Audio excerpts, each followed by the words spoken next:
आप लोगों से हाथ जोड़ के निवेदन है कि वीडियो को पूरा देखें, चैनल को सब्सक्राइब करें। आप लोगों के सपोर्ट की मुझे बहुत जरूरत है। So guys please subscribe. Near future में रिटेलिएशन के तौर के ऊपर इंडिया जो है वो पाकिस्तान पे भी हमला करेगा, क्योंकि छोटा नेपाल पे तो करेगा तो चीन का बॉर्डर साथ में तो लगता है, सिलगुड़ी में वो आके बैठ जाएंगे।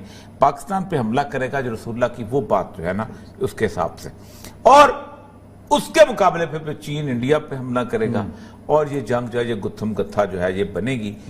और आखिरी जो रसूलुल्लाह के हदीसों में जो मैं समझता हूं कि पाकिस्तान की सेविंग के लिए इस्लामी मुल्क एंटर होंगे, जिनमें अफगानिस्तान भी होगा, ईरान भी होगा, तुर्की खासतौर पे एंटर होगा जो मुझे नजर आता है।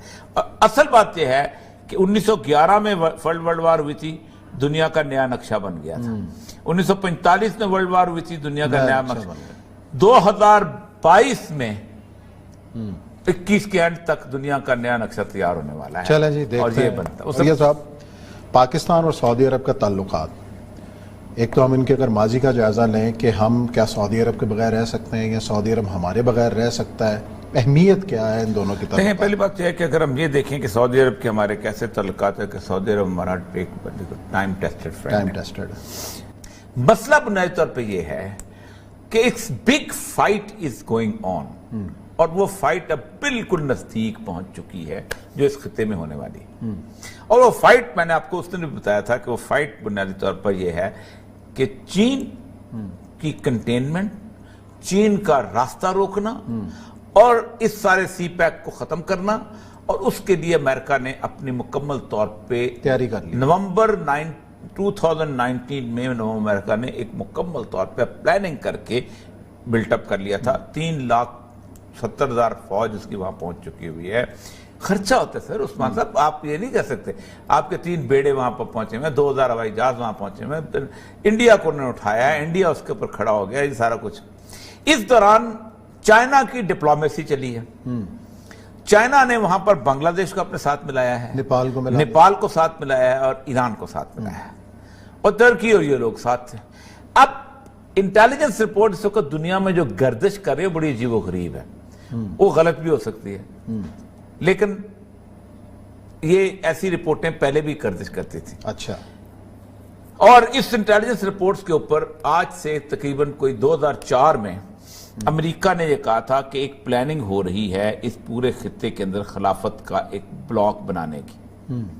ये है, इसकी रिपोर्ट है mapping the world. Mapping the world इसकी रिपोर्ट है ये 3-4 एजेंसी, इसमें रैंड कॉर्पोरेशन भी है, दूसरे तीसरे भी। उन्होंने कहा था 2025 में ना यहाँ पर खिलाफत आ जाएगी। अच्छा। और ये खिलाफत जो है ये एंटी अमेरिकन फोर्सेस जो है वो चाइना बिल्ड करेगा, क्योंकि चीन चाहता है अरब को निकाल कर अजम के लोग ज्यादा। उसने 4 मुल्कों का सर्वे किया था, मिस्र, तुर्की, पाकिस्तान, मलेशिया। ईरान नहीं, ईरान का नहीं किया। अच्छा। उन्होंने कहा था इनमें क्या, तो उसमें लिखा था कि इसमें PEW भी, PEW एक बहुत बड़ी ऑर्गेनाइजेशन, तो उन्होंने कहा था इसमें 70 to 90% लोग जो हैं वो शरीयत चाहते हैं। ठीक है। तो बड़ी आसानी से यहाँ जो है शरीय निज़ाम है। अब वो कहते ये हैं कि इस वक्त हो ये रहा है कि पाकिस्तान, तुर्की और मलेशिया, ये 3 मुल्क जो हैं इस रास्ते पर डाल दिए गए। तुर्की में वजीर आजम तो होता था, बड़ी इंपॉर्टेंट चीज थी। सदर ऐसे गुगलू गुगलू होता था, ठीक है। वजीर आजम साहब बुलंद अजमत थे, दूसरे तीसरे, और पहले एर्दोगान साहब ने वजीर आजम बने, फिर वजीर आजम से उन्होंने इख्तियारात बन के ले लिए। नहीं, रेफरेंडम करवाया, रेफरेंडम करा के फिर अपना उगलू को वजीर आजम बनाया, खुद सदर बन गए, सदर बन के फिर सारा उन्होंने पूरा सिस्टम चेंज कर दिया तुर्की का। वो जो पार्लिमानी डेमोक्रेसी, फौज जो खत्म हो गया। इंडोनेशिया में जो सिस्टम है महातिर मोहम्मद पहले तब्दील कर चुका हुआ है, मलेशिया में चेंज कर चुका हुआ है। इकोनॉमी उसके पास भी है, इकोनॉमी तुर्की के पास भी है। पाकिस्तान में तब्दीली की हवा है। जिस वक्त हमने OIC कॉन्फ्रेंस बुलाई थी तो शाह फैसल यहाँ तशरीफ लाए थे, आपको याद होगा। और शाह फैसल जो थे उन्होंने खास तौर पे, और आपको पता होगा कि इस खित्ते में उस वक्त एक लेफ्ट और राइट की जंग चल रही थी, और उसमें भुट्टो ने कद्दाफी को बुला लिया था।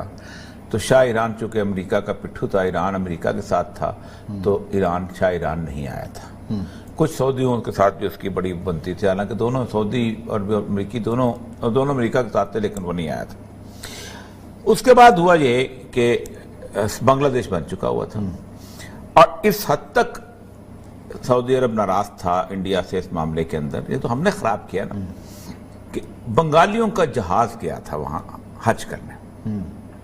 तो शाह फैसल ने कहा था कि जब तक ये बांग्लादेश का परचम उतार के पाकिस्तान का परचम जहाज पे नहीं लगाओगे मैं तुम्हें दाखिला नहीं दूंगा, उतरने नहीं दूंगा। बड़ी बात। ऑल तमाम जितनी भी डिप्लोमेटिक सूरत हाल जो है उसको खत्म करके उसने ये बात की थी और ऐसा ही हुआ था। वो तो भुट्टो साहब ने फिर ओआईसी में करना चाहते थे, उसको बांग्लादेश नाम मंजूर करना चाहते थे। आपको पता मूवमेंट चली थी बरसक, हम लोग भी उसमें थे मूवमेंट के अंदर। वो जब ओआईसी हो गए उससे पहले कर आकर उन्हें शेख मुजीब को, आपको याद होगा, उसमें बुलाया था ओआईसी के अंदर। उसके बाद एटॉमिक प्रोग्राम के अंदर किसी मुल्क ने अगर हमारे लिए गाली खाई है हमें मदद करने की तो सऊदी अरब, जिस तरीके से जैसी उसने मदद की है, अब ये एक नोन फैक्ट हो गया। ना हमारी कभी ईरान ने उस मसले में मदद की, बल्कि ईरान का हालत ये थी कि जिस वक्त हम उसके पकड़े गए थे सेंट्रीफ्यूजेस, तो ईरान ने जाके बता दिया था कि भाईजान ये तो पाकिस्तान ने मदद, लीबिया ने भी और ईरान, लीबिया ने भी बता दिया था, ईरान ने बता, किसी और मुल्क ने कभी हमारी मदद नहीं की इस तरह। फिर जब 1998 में हमें पाबंदियां लगी तो आपको याद होगा कि क्रेडिट के ऊपर तेल जो है वो आता रहा, तो इस तरह की मदद जो है वो हमारे साथ उनकी रही है। और एक ज़माने में बड़ा उसके अफसाने, क्या कहानियां थी, मशहूर होती थी कि वो एक दफ़ा उसमें ख़तरा पड़ गया वॉर के अंदर, अरब इसराइल वॉर के अंदर, तो मस्जिद नबवी की बत्तियां गुल कर दी, ब्लैकआउट कर दिया कि हमला ना हो जाए। तो इमाम मस्जिद ने खड़े होकर कहा कि बत्तियां जो है ऑन कर दो, इसलिए कि अभी तक पाकिस्तान जिंदा है इस दुनिया की धरती के पर। ये बाकायदा लोग कहते हैं। फिर शाह फैसल की क़यादत के अंदर जो ऑयल एम्बार्गो लगा और उसके बाद उन्होंने जाके जो ऑयल, तो ये एक तो तल्लुकात हमारे इस तरह के हैं।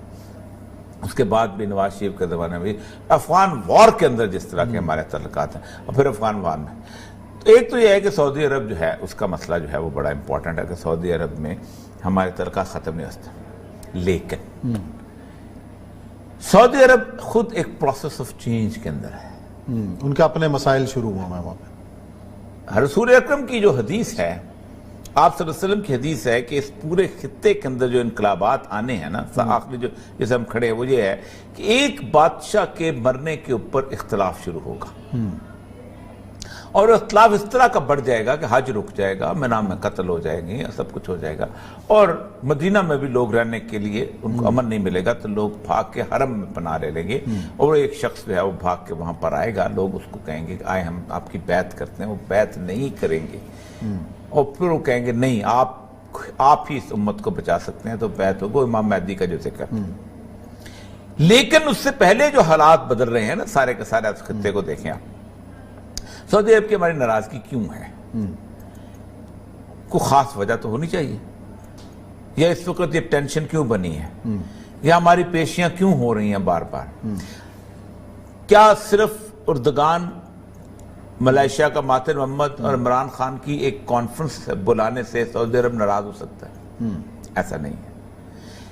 इसी ओआईसी के अंदर से इस सारे रीजन को अमेरिका और इन्होंने कहने के मुखालिफ थोड़ा सा मिलू के एक ईसीओ बनाई गई थी, मैं खुद उसका डिप्टी सेक्रेटरी जनरल हूं। उस ईसीओ के अंदर पाकिस्तान, ईरान, तुर्की, ताजिकिस्तान, कजाकिस्तान, किर्गिस्तान, सारे अफगानिस्तान शामिल था। उसका बार बार इजलास हुए इसके।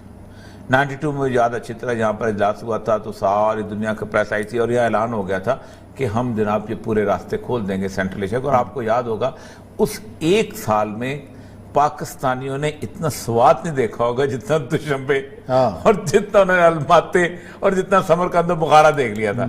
जो उठता था जहां फ्लाइट पकड़ता था, मैं कहां जा रहा हूं, मैं जा रहा हूं अलमाते जा रहा हूं, मैं जा रहा हूं कहां, समरकंद जा रहा हूं, बुखारा जा रहा हूं, ऐसे ही। और कहानियां याशी की और दास्तानों की सुनाते आते, जाकर रशियन सोसाइटी जिस तरह की थी वो कभी सऊदी ने डायरेक्ट नहीं किया। बल्कि ईरान के अंदर उनके 2-3 मुख्तलिफ किस्म की ओआईसी के दफातर भी मौजूद हैं सारा कुछ। और क्या ये छोटी सी बात कि जी आपने कश्मीर पे ओआईसी का इजलास नहीं बुलाया, पाकिस्तान में ये गैरतनुमा चीज इस तरह की हमारे उसमें मौजूद है, कोई कभी सही है नहीं है ना। हम इस बात पर रिएक्ट कर देंगे जो उसने बुलाया, तो इसने तो सबसे पहले आप सऊदी अरब ओआईसी से बजाय अक़वाम मुत्तहिदा से बाहर निकलो, कि जिसने अपनी उसमें अमल ही नहीं कराया वहां से। तो ये भी कोई इतना बड़ा मसला नहीं है कि नियर फ्यूचर में रिटेलिएशन के तौर के ऊपर इंडिया जो है वो पाकिस्तान पे भी हमला करेगा, क्योंकि छोटा नेपाल पे तो करेगा तो चीन का बॉर्डर साथ में लगता है, सिरगरी में वो आके बैठ जाएंगे, पाकिस्तान पे हमला करेगा जो रसूलुल्लाह की वो बात जो है ना उसके हिसाब से, और उसके मुकाबले पे चीन इंडिया पे हमला करेगा, और ये जंग जो है ये गुत्थम गत्था जो है ये बनेगी। और आखिरी जो रसूलुल्लाह के हदीसों में जो मैं समझता हूं कि पाकिस्तान की सेविंग के लिए इस्लामी मुल्क एंटर होंगे, जिनमें अफगानिस्तान भी होगा, ईरान भी होगा, तुर्की खासतौर पे एंटर होगा, जो मुझे नजर आता है। असल बात यह है कि 1911 में वर्ल्ड वार हुई थी, दुनिया का नया नक्शा बन गया था। 1945 में वर्ल्ड वार हुई थी, दुनिया का नया नक्शा 2022 में 21 के एंड तक दुनिया का नया नक्शा तैयार होने वाला है। चलें जी, देखते और ये हैं बनता है, उससे पाकिस्तान बहुत अहम होगा।